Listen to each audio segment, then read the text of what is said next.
It's good day to brew, baby. What is up, YouTube? It's your boy Millsy. Back from Content Commander, back for another episode of Millsy Brews, the Shepherd iBrewer version 1.0 deck list of the command right in front of us on my quest to brew the magic world. You know the motto, baby. It's ABB, always be brewing. That's what we're back to do today.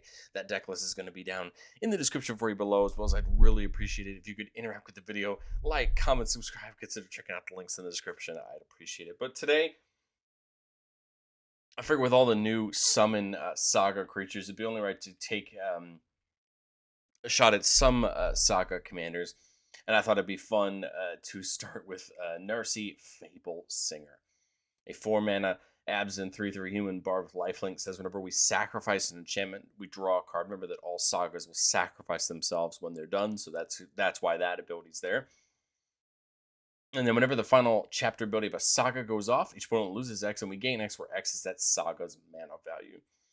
Narci, I think, does a lot of really interesting things. And I find it really interesting because I think 5-color Sagas makes a ton of sense. You know, you have things like Tom Bombadil and some of the things we've talked about in this set already. But Narci I find really interesting because she pays off Saga's ending, which I feel like is important because too often Enchantress decks only pay off enchantments coming in. Narci also is in the colors to recur Sagas back from the graveyard, which is something we're going to talk about. And also, we're in the colors to copy token or have tokens, make token copies of things, and a lot of these enchantment type new legends. So we'll talk about that. And Narci has some fun combo potential as well. Getting into the number of sagas we could play, I mean, truthfully, I wanted to show off some of the new ones because, I mean, they're going to be really fun to play, right? Having sagas that are also creatures kind of, to me, a kind of two birds, one stone. And the nice thing about the newer sagas, especially these creature sagas, is some of them carry a nice, hefty mana value, right? Good King Moog, and Magus Sisters, both being 5 CMC creatures, 5 mana value creatures. It's going to be a nice hit. Knights of the Round being a big 8 mana saga is going to be nice big hits to our opponents. But each of these do things and give us value, which I think is the really important part that we consider with these saga creatures. It's not just about them being sagas and hitting the mana value. It's also what are they doing. Knights of the Round leaving around a bunch of tokens, right? Moog can actually make some tokens as long as they're not sagas. But again, still can make value. The Magus is just going to hand out some value for it. Yojimbo, of course, one that's seeing a lot of play, especially if you can take these counters off of sagas, which we have a ways to do, which we'll talk about in a second. Being able to start exiling our opponent's permanents. Battle at the Hell Vault lets us have one non-saga, non-land permanent each player controls leave into the battlefield while it's on the battlefield. And then you get that big Avacyn token when it goes off. And again, a big 6-mana saga that's going to hurt our opponents, take some key things off the battlefield, and leave us with a nice permanent when it's done. Binding of the Old Gods, a pretty great 3 chapters. The first one goes and just knocks one of your opponent's permanents off. The second one gives you that ramp, and the third one gives all your creatures Death Touch for a nice attack. Beseiju getting you a little bit of ramp on the front side and flips over into a backside where it's a 0/0 that gets +1/+1 for each land you control. So a really nice one. The downside to your sagas like Beseiju Reaches Skyward that flips into a creature on the backside is that they're not going to trigger Narci's first ability, but they are going to trigger Narci's second ability. So these Kamigawa ones that flip are still very useful and can be useful to us. Death in Heaven can make some value and get us some Cybermen artifact creatures. Elspeth Conquers Death, of course, packs some great removal and some recursion. It's very well known for that. Genesis of the Daleks, a big 6 CMC, 6 mana value, saga that can give your opponents the opportunity to either cash in or take some big damage. Tale of Tinuvial is mainly here for its mana value more than anything else, but it's important you can give Narci indestructible while it's out and give it some value there. Cruelty of Gix lets you go get something on its 2 and then lets you go ahead and recur on the 3. Remember that read ahead's a mechanic they started adding to sagas, letting you pick where they start. This is important because you could play the Gix, have 3 go off immediately, and that will trigger Narci right away if that's something you wanted to do. The Eldest Reborn, great for some removal and then some recursion at the end. 3 Blind Mice is a card we'll talk about in a little bit when it comes to some of our combos making tokens. And then War the Last Alliance on its first two, getting you a legendary creature of your choice is something that's going to really help us go get some of our key players in the deck that are going to help us add value. Some of those key players are things like Barbara Wright, giving all of our sagas read ahead. So letting us choose where they start is a huge deal, because if we really just care about getting them in and getting them to go off and trigger Narci, we could have them start on the third one or the last one, draw us a card with Narci, have our second ability go off and just get big value. But we do have cards like the new Garnet that I think are going to work really well for us. Whenever it attacks, we can remove a lore counter from any number of sagas we control, put a counter on it for each lore counter we remove. This is important because if you want sagas to stay in certain places, you can use this to be taking the counters off of them, keeping them in these loops where they're getting them back, triggering these abilities and becoming real value for us, or you don't and just let them go, right, and make sure they trigger. Historian's Boon makes a soldier whenever an enchantment comes in, a non-token enchantment, and then whenever a saga goes off, you get a 4/4 angel. So this is great because it kind of pays off both sides. It pays off them coming in, and it pays off them leaving. But I think, just like in any enchantments deck, right, you pair the Saga's Matter stuff with the enchantment matter stuff. Things like Archon of Sun's Grace, right, making Pegasi whenever enchantments come in. Anixthea has a pretty key ability we want to take advantage of. Whenever it enters or attacks, we can exile up to one target non-aura enchantment from our graveyard and make a copy of it, except it's a zombie. This works in a lot of ways. One, just getting key enchantments back from the graveyard, but also getting sagas back again, allowing them to go off again. Yes, you do exile the saga from your graveyard when you make the copy, so you do stop yourself from using any other recursion, but I think it's important still that you have one way to do this, this recursion. Another way to take advantage of this is just making copies. Calyx is one of our key legends that can make copies of non-legendary enchantments, only once per turn, whenever it or another enchanted creature we control hits a player. This is key because depending on what you have out, what sagas you have out, you may want to really take a copy of them. And Calyx can help grow their creatures. It's just one of those key ones that we'll talk about when we get to one of our big key combos. Another creature that may not make a ton of sense because it's not what you would originally expect from this deck, but I think it's going to give a lot of value, is Carmen, Cruel Scarmatcher. So whenever a player sacrifices a permanent, you put a counter on it, you gain a life. Remember that when our sagas hit their last lore counter, they sacrifice, so Carmen can grow. And then whenever Carmen attacks, you can bring a permanent with mana value less than or equal to its power from your graveyard back to the battlefield. So you can be recurring these sagas, getting them back, right, turn after turn, and starting that process, right. Hopefully we can have multiple going off each turn. Doomwake Giant, giving up that -1/-1 whenever an enchantment comes in under our control, can help us control our opponent's board.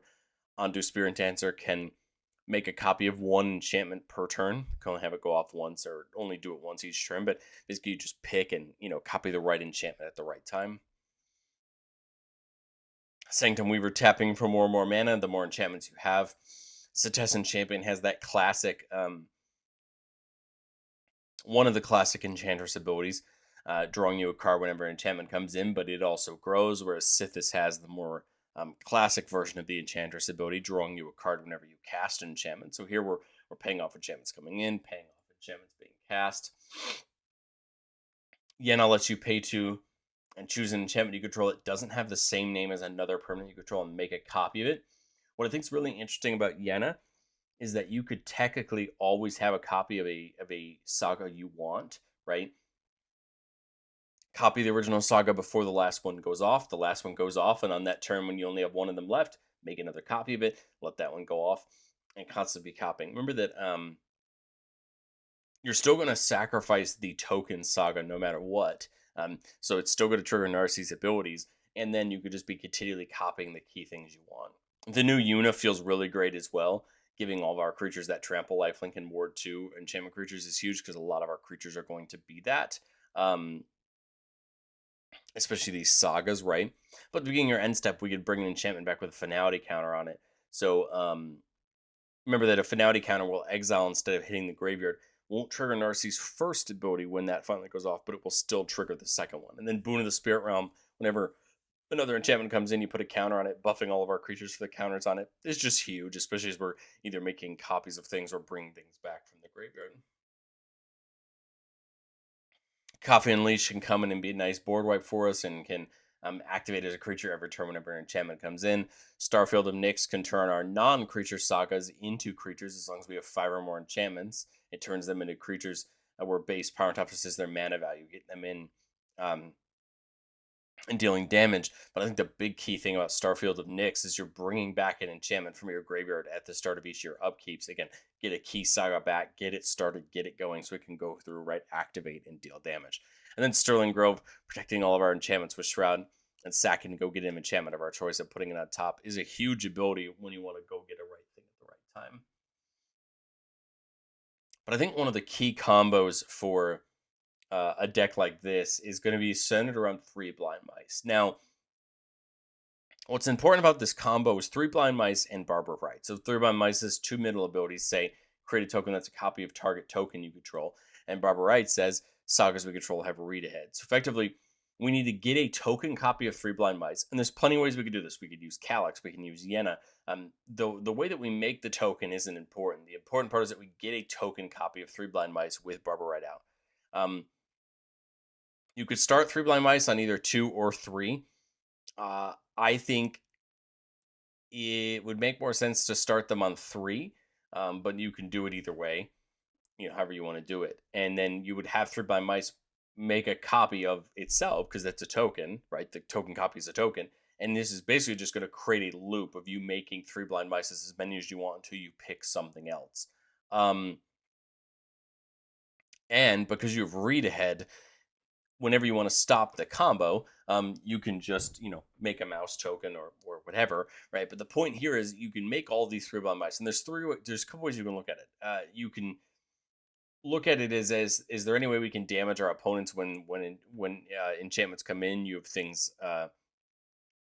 You have some constellation creatures that do that. But my other thought is then you can just line yourself up to bring Narci. If Narci's here and all these 3 Blind Mice go off, they're going to start chunking our opponents off for 3 life each. Because remember, when you make a copy of a permanent that's on the battlefield, it retains its mana value. So all these copies of 3 Blind Mice are going to have 3 mana value, meaning that they can be constantly triggering, Narci when they go off. The other important thing of note is that if we had any way to add lore counters or proliferate, you could just make all these 3 Blind Mice and have them go off by proliferating and trigger them that way. That's a little bit less common. I think what's basically going to end up happening is 3 Blind Mice is just going to make you an absolute ton of them. The important thing to note about 3 Blind Mice is unless you make it a creature, it's still going to just be an enchantment, meaning that they're very hard to get rid of. A lot of people are going to be able to wipe the board, but they're not really going to be able to get rid of a ton of 3 Blind Mices landing around, which is why it might make the most sense to start it on 2 so that you have another turn to make a ton more 3 Blind Mice. But I mean, there's a lot of ways you can take this combo to just profit and take real control over a game. But I've said it before on the show, and I'll say it again: no deck's ever complete. This is my first shot at Narci in a long time, and I think going into testing, the one thing I think we can do a little bit better on is recursion. Things like Redress Fate would add some more to it. We do play at least one mass recurable to bring all enchantments from your graveyard back to the battlefield, but we could probably play more. I think that just might make sense. You also have a cheaper mana plays, but more expensive real life cost ways with some older spells that can do that. But again, it could be good to load up a couple sagas into your graveyard and just bring them all back at once. My other thought was something like Demons of Fate's design, which lets you play an enchantment by paying life equal to its mana value rather than its mana cost once during each of our turns. This is a huge way to just get more sagas in and get them down the pipeline so that Narci can see them go off, right? And that's kind of what this deck wants to do. And I think the Fate design really helps, get an extra one each turn. You also have something like Sigil Empty Throne, which can make you tokens when enchantments come in. This is not really something I've valued in this version of the deck, but you do have other ways to value this if you want to go more of this route, especially if you plan on going, to really super enable this combo we kind of talked about. But let's do what we love to do most on the channel and get into our playtest. Remember, the goal of playtest on our channel is not to find Magical Christmas Land. It's not to show off our best plays, but it's just to get in some gameplay scenarios and kind of understand what we're looking for and how we're going to set up our game plan. Here we have a 3-laner with no white, but remember that Sanctum Weaver can tap for white, and it's also an enchantment, meaning it's going to tap at least for 1 while it's out. We see Enchantress's Presence, which can draw some cards. Archon can make us those Pegasi. Restoration of Ganjo can go get us that Plains, and then it ends up flipping over into a 3/4 that can make some tokens. So not a bad starting hand. I mean, Sanctum Weaver is the pretty obvious thing we want to work our way towards, so we can open up access to it as, its mana. We see Yojimbo again getting rid of something on its first lore counter. 2 and 3 are kind of this propaganda style ability, and then the 4 gets us some mana, and then there's Yenna, which again can copy. So here going into turn 3, we can get Narci down. The only real problem with getting Narci down here is I don't know that it actually does us any good right now. I could go with something like Archon of Sun's Grace and or something like the Presence. Just my thought here is set up for next turn where I can start getting some more enchantments in. We could even dump Yenna in if we want to. The only thing that I like about Yenna would be that we could make a copy of Sanctum Weaver, leading to more mana. Right, that could be a that route if we want to. Like if we wanted to next turn, right, play Yenna this turn, and then next turn, go land, Enchantress's Presence, make a copy of the Sanctum Weaver, and just really feed our mana for the next turn. Like that could be an option.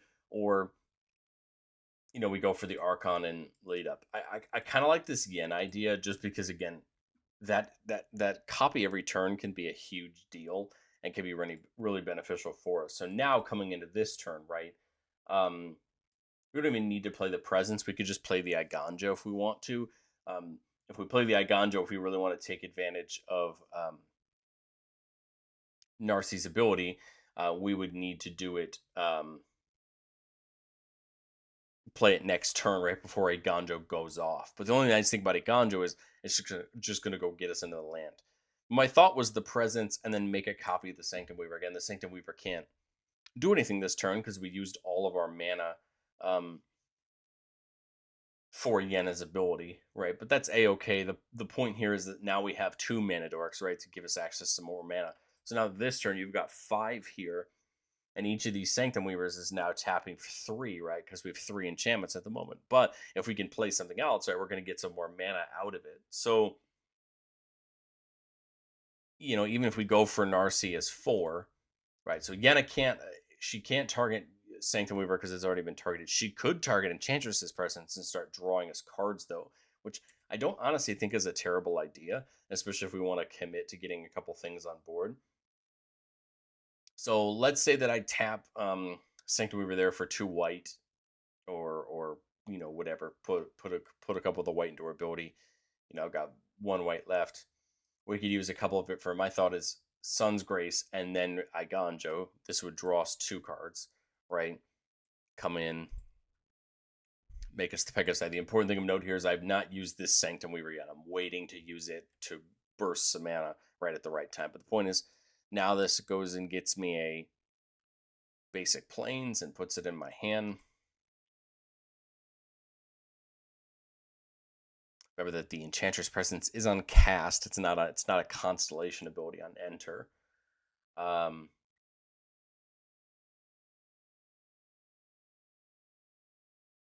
I have had to have used? I think I would have to have used that Sanctum Weaver to play the Iganjo. So I think that's the start. That's the end of that turn.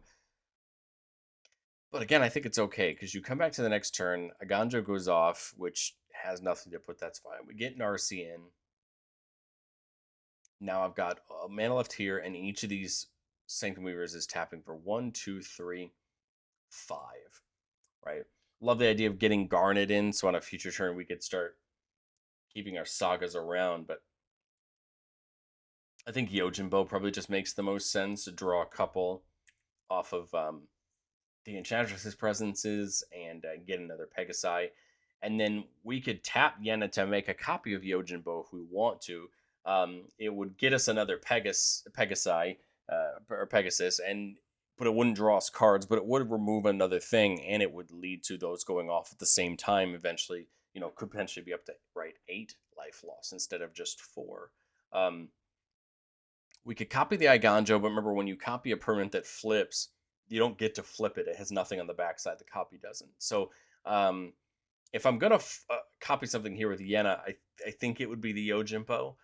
Um, but arguably, you could think about waiting until next turn again to start this Yena loop where you can make sure there's a turn difference between them going off so that you can always be copying it, right? Just to always make sure that you have a Yojimbo going through the process. I mean, there's a lot of a lot of ways to look at that depending on how you want to do that.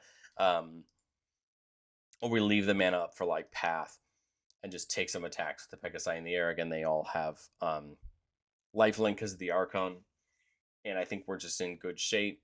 And then as we come to this turn, right, Aganjo goes off. So it's going to end up being 3 life to everybody.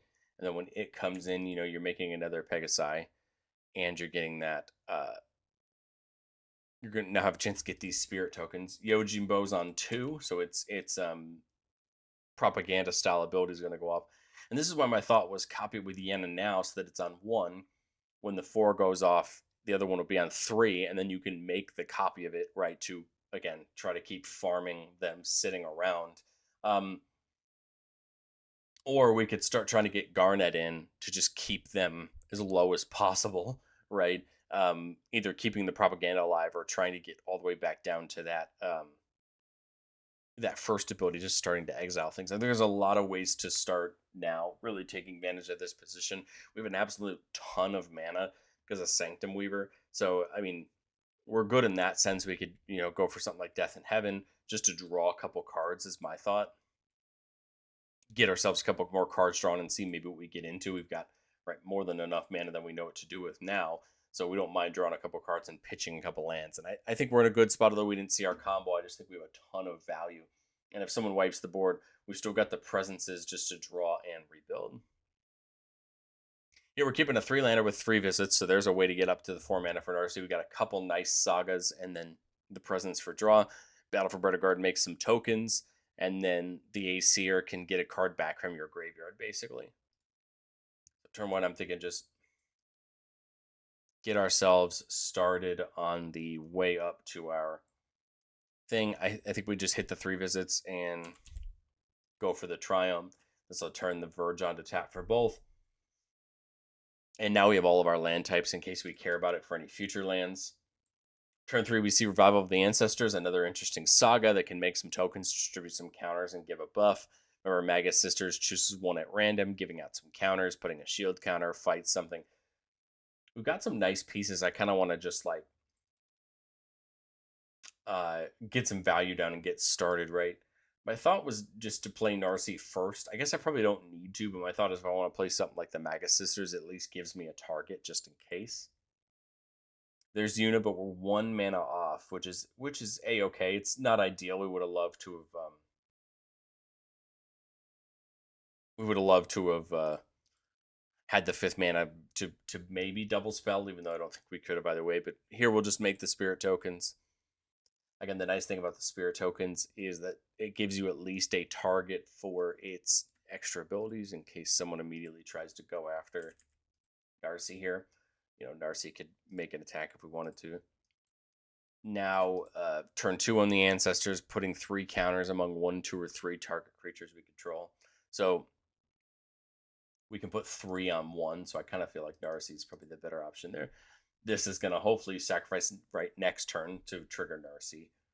So my thought is, what's the option now?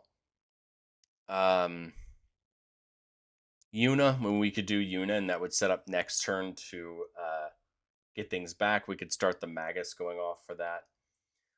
Tenacity's fun because it's going to help us get a little bit more damage off of Narci when our sagas finish up, right?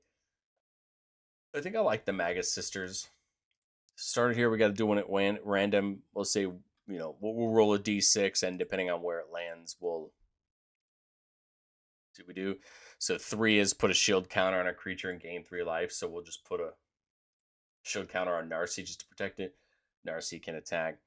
And then as we come to this turn, right, Revenge of the Ancestors goes off, Trample and Lifelink. Everybody's going to lose 4. This will go off again. Rolling a 1, so put 3 counters on a creature. Might as well put them on Narci, right? And then now, right, Magus is going to be at a great place to go off next turn, hopefully getting some damage in on people. Still only 5 mana, which again kind of stinks, but Yuna could start bringing the sagas back, right, as well as giving all of our, it would give Magus Sisters lifelink, which could gain us some more life and keep us alive, which I think could be relevant in the grand scheme of things. We have kind of missed a land drop or two. My only thought with Yuna here is then you get the revival back at the end of turn, right? Getting the spirits. Sorry, we also would have drawn a card when the revival went off. I don't think the boon changes my play. I think I still do that. It has the finality counter, so it's gonna go away at the end of it. And then we come to our next turn, right? Magus goes off, spirit. This one goes off, so Magus gives us the 1. So the 3 counters, we'll put them on Yuna, right? No reason not to at least grow it up a little bit. That's 5 damage to everybody. Notably that it's not damage, it's just loss of life. So, it's not like Narci's lifelink can give us extra. Here, 3 more counters. I'll go, 1, 2, 3 on Yuna. That sacrifice, so it draws us a card. And now, again, I think we just continue to put things down. I love something like the tenacity, just to start paying off these, these coming back. Yuna's going to get that Maga Sisters back this turn. We could go for the Moog if we want to, go for the Spirit Realm, and try to start growing, right, our creatures as these enchantments come back. We could do that. I think there's a lot of options here. But again, I think we see good value, and we're going to see, hopefully, Yuna bringing these sagas back, get us good value over the course of the turns. And my hope is maybe somebody removes Narci instead of Yuna, right? And then Yuna is going to be a nice setup of value for us in that situation. Well, let's do one more here. Keeping a 4-lander with Yenna, Sterling Grove, and then Archon. Sterling Grove is another interesting target for Yenna because Sterling Grove can sacrifice itself. We can always make a copy of it with Yenna. The important thing to know, Sterling Grove says other enchantments you control have Shroud, not it, meaning it can still be targeted with Yenna's ability, and then we can just basically be sacking that copy of Sterling Grove just to go get whatever we want. So it's a very interesting card for that reason. Here we've got a couple ways to ramp up at 4 mana. So I think we just kind of work our way up there. 3 here, we could look at the Sterling Grove if we want to, just to potentially start protecting ourselves once we start committing. We can get the Binding Old down, or we go for the Boseiju just to get a couple more pieces of mana.